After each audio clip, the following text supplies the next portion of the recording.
السلام عليكم ورحمة الله تعالى وبركاته. تلاميذي الأعزاء, donc je vais vous présenter la correction du devoir surveillé numéro 1 de physique-chimie, semestre de tronc commun BIOF.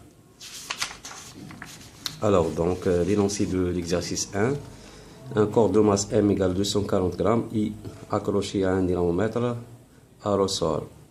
L'allongement du ressort est 4 cm lorsque le corps est dans l'air,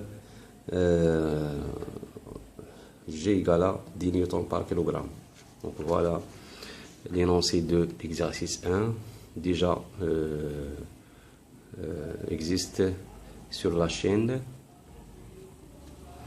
Il donne premièrement calculer le poids du corps. Il donne le poids du corps donc avec la relation connue, P égale à M fois G égale donc l'application numérique, P égale à 2,4 newton. Deuxièmement, que représente l'indication donnée par le dynamomètre, quelle est sa valeur justifiée. Donc le corps est en équilibre sous l'action de deux forces. Le poids du corps I T, la tension du ressort.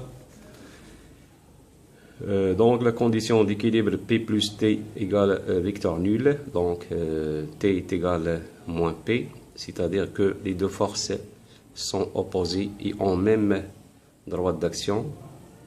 Par conséquent, T égale à P.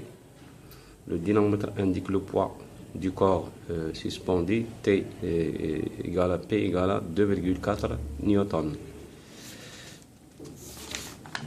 C, donc la question C, déduire la valeur de la constante de raideur K du ressort.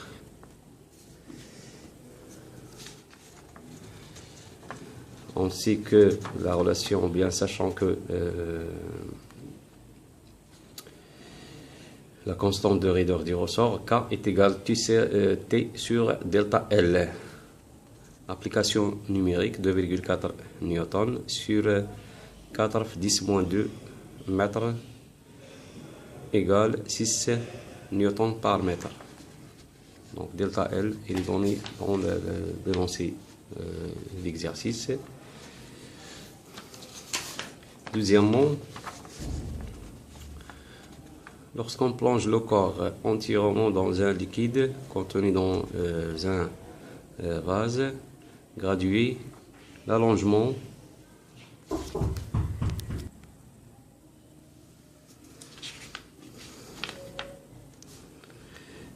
devient 3,8 cm et le niveau du liquide monte de 20 cm3. Calculer la masse volumique du corps. Donc la masse volumique du corps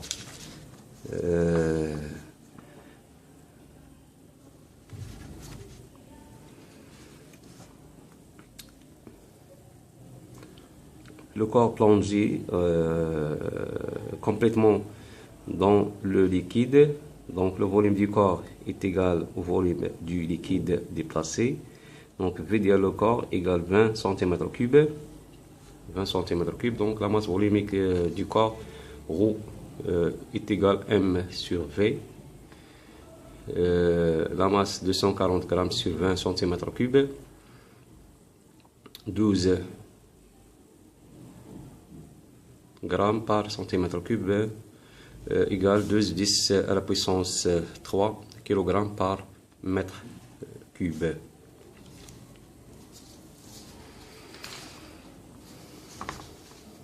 B. Calculer la tension du ressort quand le corps est dans le liquide.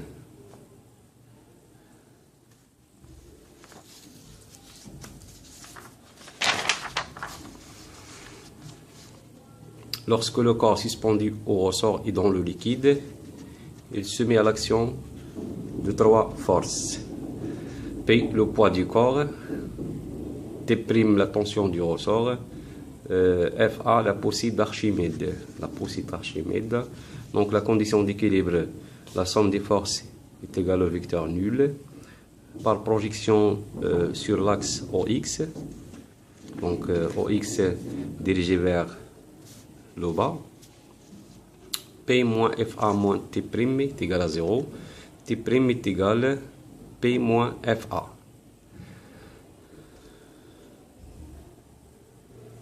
Donc dans ce cas, le dénombre indique le poids apparent du corps, c'est-à-dire P moins FA. Donc c'est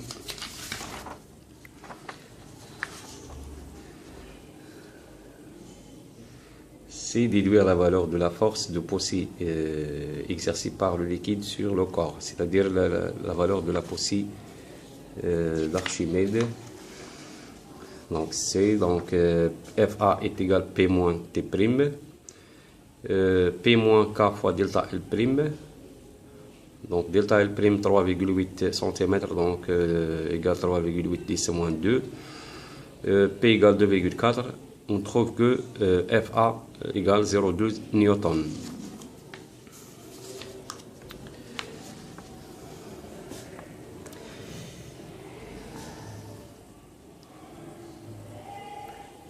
D. Calculer la masse volumique L du liquide. La masse volumique du liquide, on a FA égale L V émergé fois G. Le corps plongé entièrement dans le liquide. Donc ρ du liquide est égal FA sur le volume émergé fois G. Donc application numérique, on trouve que ρ du liquide égale 600 kg par mètre cube.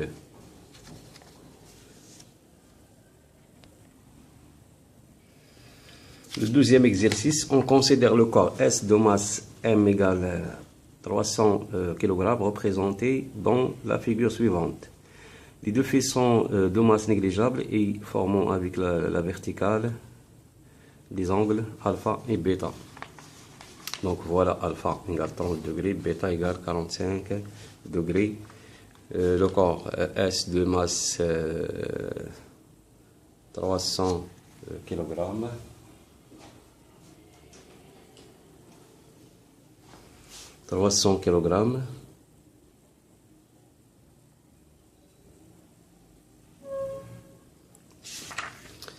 Faites le bilan des forces qui s'exercent sur le corps S.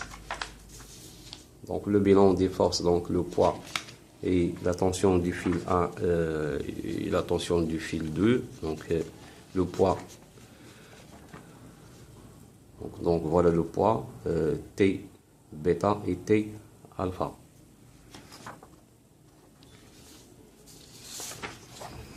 Deuxièmement, représenter les forces qui s'exercent sur S. Donc la représentation des forces. Donc voilà la représentation des forces. Donc P le poids, T alpha l'action du fil 1 et T bêta l'action du fil 2. Troisièmement, déterminer les intensités des forces qui s'exercent sur le corps.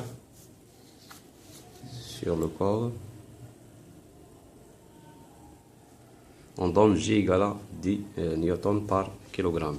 Donc P égale à M fois G. Donc P égale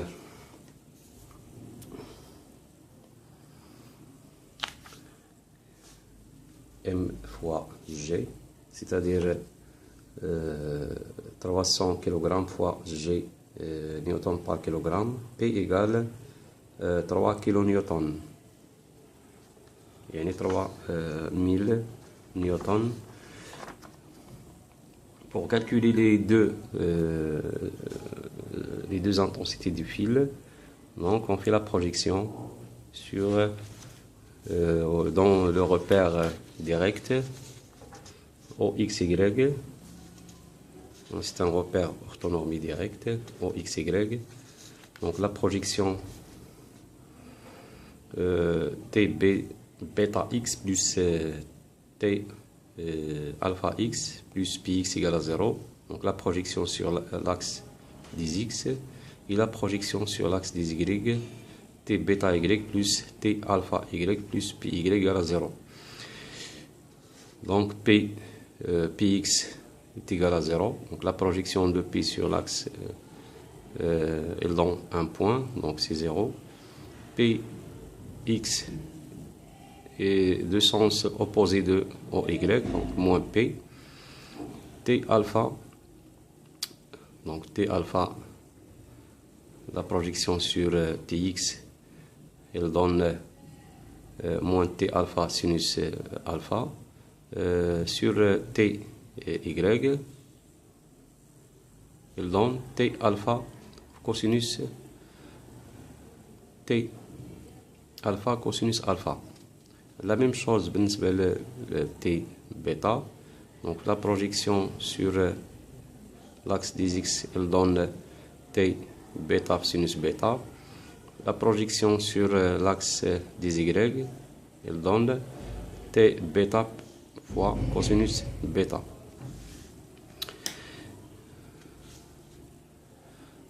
Donc on va trouver la projection sur l'axe 2x dans OX dans une équation, la projection sur l'axe des y dans la deuxième équation. Donc on a deux inconnus, donc il faut deux équations, T alpha et T bêta. On va remplacer sinus alpha et bêta, alpha égale 30 degrés, bêta égale 45 degrés. Donc on va résoudre ce système et on trouve T bêta égale 2,2 kN et T alpha égale 1,55 kN. On va passer à la partie de la chimie. Donc le magnésium est dans le numéro atomique est égal à 12. Donc Z de magnésium égale à 12. Écrire la formule électronique de l'atome de magnésium. Donc la formule électronique. Donc sa formule électronique IK2L8M2. Donc Z égale à 12, donc pour ces deux électrons. Donc la couche externe de l'atome et la couche M.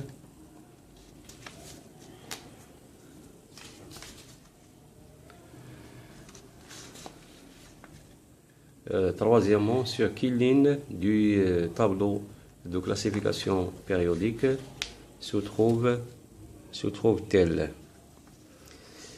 Donc, c'est-à-dire la période où elle existe le magnésium. La ligne du tableau de classification périodique sur laquelle se trouve Mg, donc l'élément dans la couche électronique externe et la couche M, sont situés sur la troisième ligne, troisième période du tableau de la classification périodique. Quatrièmement, à quelle colonne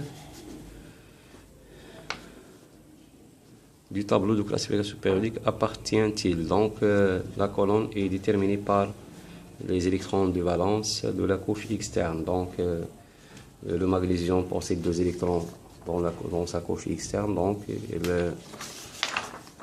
la colonne du tableau de classification périodique auquel appartient Mg. Donc l'atome de magnésium possède deux électrons sur sa couche externe, électronique externe, située sur la deuxième colonne de la troisième période du tableau de la classification périodique. Deuxièmement, la deuxième question. Le beryllium Be est un élément chimique placé juste au-dessus du magnésium dans le tableau de classification périodique. On déduire la formule électronique de l'atome de beryllium et le numéro atomique de l'élément de beryllium. Un atome de beryllium a un nombre de masse A égale à 9. Combien comporte-t-il de protons, de neutrons et d'électrons? Alors, deuxièmement, la formule électronique de l'atome de beryllium et le numéro atomique de l'élément de beryllium. L'élément de beryllium situé au-dessus de l'élément de magnésium. Il est donc sur la deuxième colonne de la deuxième période du tableau de la classification périodique. Sa formule électronique est K2L2. Il possède donc 4 électrons, c'est-à-dire Z égale à 4. Un atome de beryllium a un nombre de masse égal à 9. Le nombre de protons, de neutrons et d'électrons que comporte l'atome. Le numéro atomique de l'élément beryllium est Z égale à 4. Donc A égale à 9. L'atome possède 9 nucléons, c'est-à-dire protons et neutrons. Z égale à 4, donc l'atome possède 4 protons et 4 électrons. Le nombre de neutrons, on sait que A égale Z plus N, donc N égale à A moins Z, donc il possède 5 neutrons. إذا نتمنى أنكم استفدتوا من هذا التصحيح هذا كاستعداد للفرض المحروس، وشكرا على انتباهكم، وإلى اللقاء في فرصة قادمة بحول الله.